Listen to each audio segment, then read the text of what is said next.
Hello students, welcome to Simplify YouTube channel. तो आज की वीडियो में हम क्वेश्चन नंबर 6 एक्सरसाइज 8.1 का सॉल्व करेंगे। तो स्टूडेंट्स, पिछली क्लासेस में हमने क्वेश्चन 1 से क्वेश्चन 5 तक सॉल्व कर लिए थे। तो आज हम क्वेश्चन नंबर 6 सॉल्व करेंगे। तो क्वेश्चन नंबर 6 आप देखो, दिया है if angle A and angle B are acute angles such that cos A equal to cos B, then show that angle A equal to angle B। तो देखो, question में कहा गया है कि एंगल ए को एंगल बी के बराबर शो करना है, जबकि जो गिवन है वो है cos A equal to cos B। तो सबसे पहले हम यहाँ पे रफली देख लेते हैं कि अगर आपके पास इस तरह की कोई ट्राइंगल है ए बी सी, ठीक है, तो दो ट्राइंगल्स दी है। तो यहाँ पे हम इसको इस तरह से दो ट्राइंगल्स बना सकते हैं।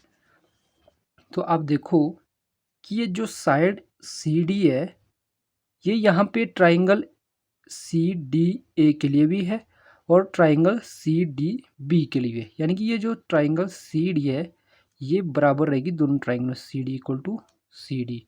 ओके, तो यहाँ पे अगर आप साइड ए सी को प्रूव करते इक्वल साइड सी बी के, तो यहाँ पे R H S congruency rule follow होगा। तो सिंपल से अगर ये वाली साइड ए सी बराबर होती है साइड बी सी के सी बी के, तो ये वाले एंगल बराबर होते हैं, जो आपने क्लास 9th में पढ़ा है कि angle equal to opposite sides are equal. तो ये वाले एंगल बराबर होंगे। तो अब हम क्वेश्चन शुरू करते हैं। तो देखो, यहाँ पे मैंने ट्राइंगल ड्रॉ कर लिया, जो है ट्राइंगल ए बी सी, और यहाँ पे डी एक साइड है जो इस ट्राइंगल को बाइसेक्ट कर रही है। तो सबसे पहले हम लिखेंगे यहाँ पे आंसर में, कंसीडर अ ट्राइंगल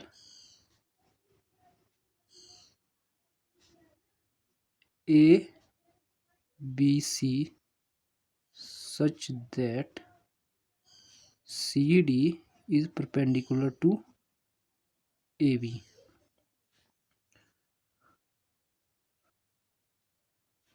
तो यहाँ पे हमारे पास गिवन है, गिवन cos A बराबर है cos B। ओके, तो यहाँ पे ये जो परपेंडिकुलर है, यहाँ पे 90 डिग्री का एंगल बनेगा दोनों साइड। ओके,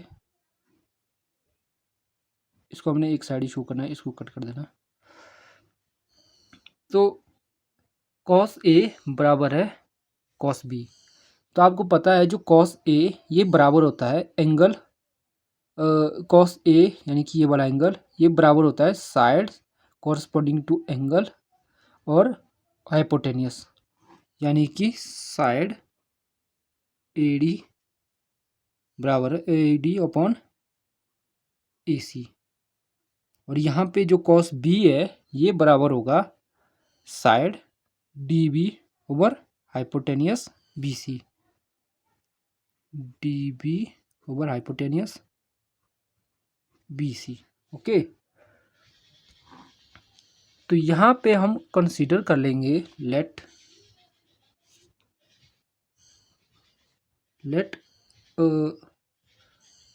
सबसे पहले इसको क्रॉस मल्टीप्लाई कर लो, कट कर लो।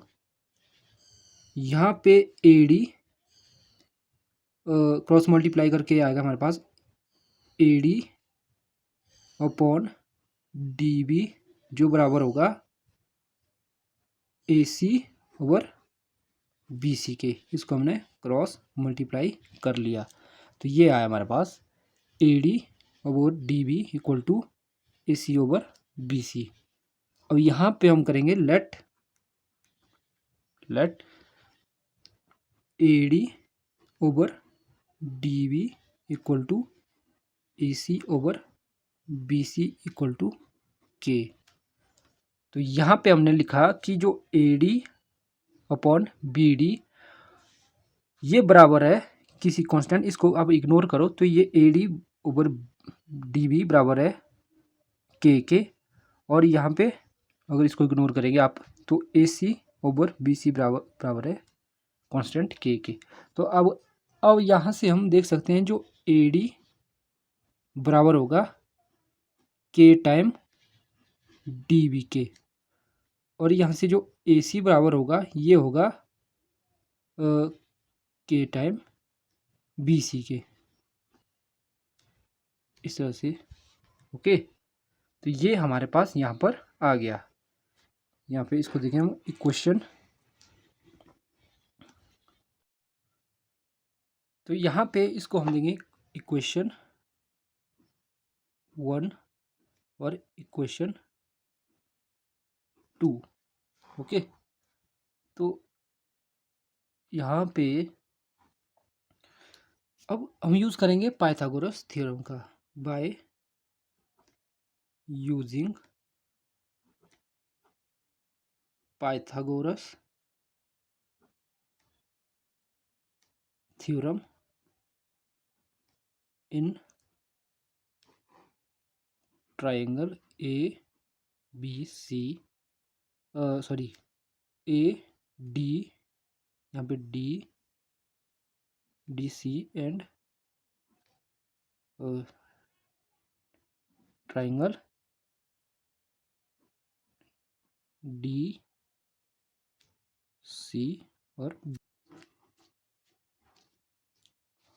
यहाँ पे आपने इसे राइट ऑर्डर में लिखना है, जो होगा ट्राइंगल CAD, यहाँ पे आपने C लिखना है, CAD कट कर देना इसको, और ट्राइंगल CBD, यानी कि ट्राइंगल CB और D, ट्राइंगल। आपको पता है साइड CD जो परपेंडिकुलर है, साइड CD का स्क्वायर, आपको पता है पाइथागोरस थ्योरम में परपेंडिकुलर का स्क्वायर बराबर होता है हाइपोटेन्यूस यानी कि AC का स्क्वायर माइनस साइड AD का स्क्वायर। तो वैसे ही यहाँ पर भी ट्राइंगल CDB में जो CD का स्क्वायर है ये बराबर होगा BC का स्क्वायर माइनस DB का स्क्वायर। तो ये हमारे पास यहाँ पे आएगा। ये इनको देंगे हम इक्वेशन 3 और इक्वेशन 4, ये लिखना है इसको।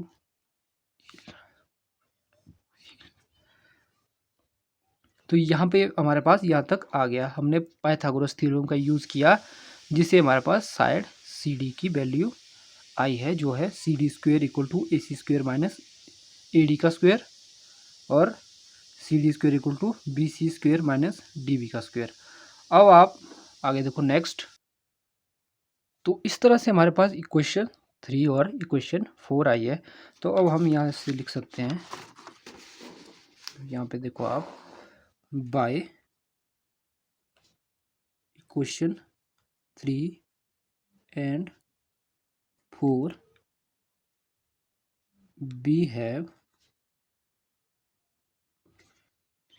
we have CD square. अब देखो हमारे पास यहाँ पे CD का स्क्वायर आया है। यहाँ पे हम देख सकते हैं जो CD का स्क्वायर है ये बराबर है AC का स्क्वायर माइनस AD का स्क्वायर। तो हम CD के स्क्वायर को लिख सकते हैं हम AC का स्क्वायर माइनस AD का स्क्वायर, जो बराबर होगा, और यहाँ पे आप देखो यहाँ पे CD स्क्वायर की वैल्यू आई है BC square minus DB square. तो यहाँ पे लिखेंगे हम BC² माइनस DV का स्क्वायर। तो ये हमारे पास वैल्यू, दोनों वैल्यू है CD² की, ये भी CD² की वैल्यू है, तो ये दोनों बराबर होगी। अब आप देखो यहाँ से जो वैल्यू AC² की वैल्यू है, AC² की वैल्यू आप देख सकते हैं, AC की वैल्यू आप देखेंगे यहाँ पे है K टाइम्स BC और AD की वैल्यू है K टाइम्स DV। तो यहाँ पे AC और AD की वैल्यू जो है ये हम यहाँ पे पुट कर लेंगे, जो यहाँ पे क्वेश्चन में हमारे पास आई है। AC की वैल्यू है K टाइम्स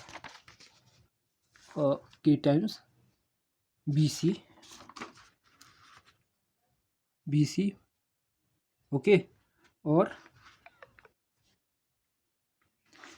AD की वैल्यू है K टाइम्स DV।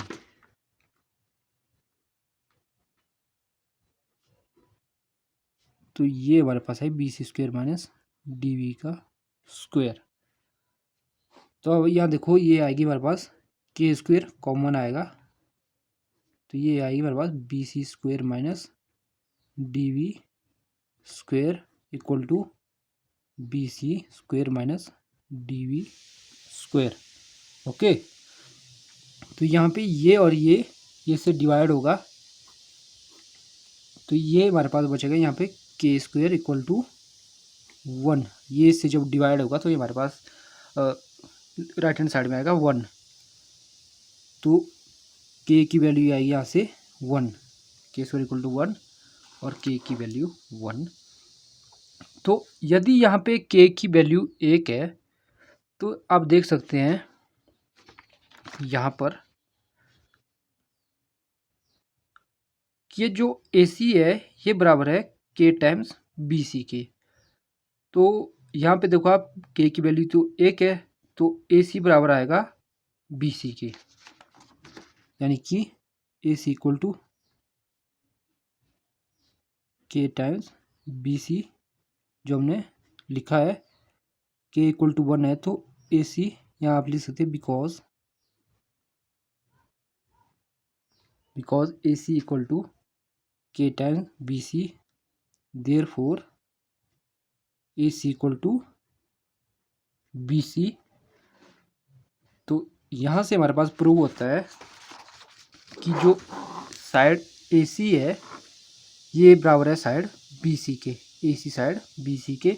तो यही मैंने आपको शुरू में बताया कि अगर साइड AC बराबर होगा साइड BC के तो ये वाले एंगल इक्वल होंगे, यानी कि एंगल A इक्वल होगा एंगल B के, जो हमारे से क्वेश्चन में पूछा गया है। तो यहाँ पे हम लिख सकते हैं AC बराबर है BC, देयरफॉर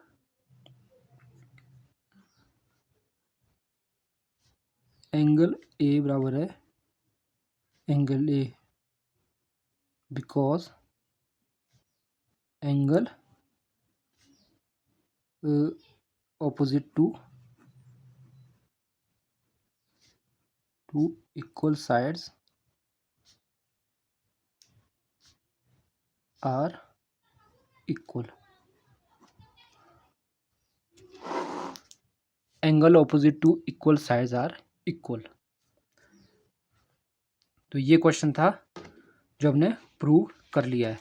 अगर कोई भी प्रॉब्लम हो यानी कोई भी इंक्वायरी हो तो आप मुझे कमेंट में लिख सकते हैं, तो मैं वहाँ से आपको आंसर दे दूँगा। तो थैंक यू। बाकी क्वेश्चन हम नेक्स्ट क्लास में डिस्कस करेंगे।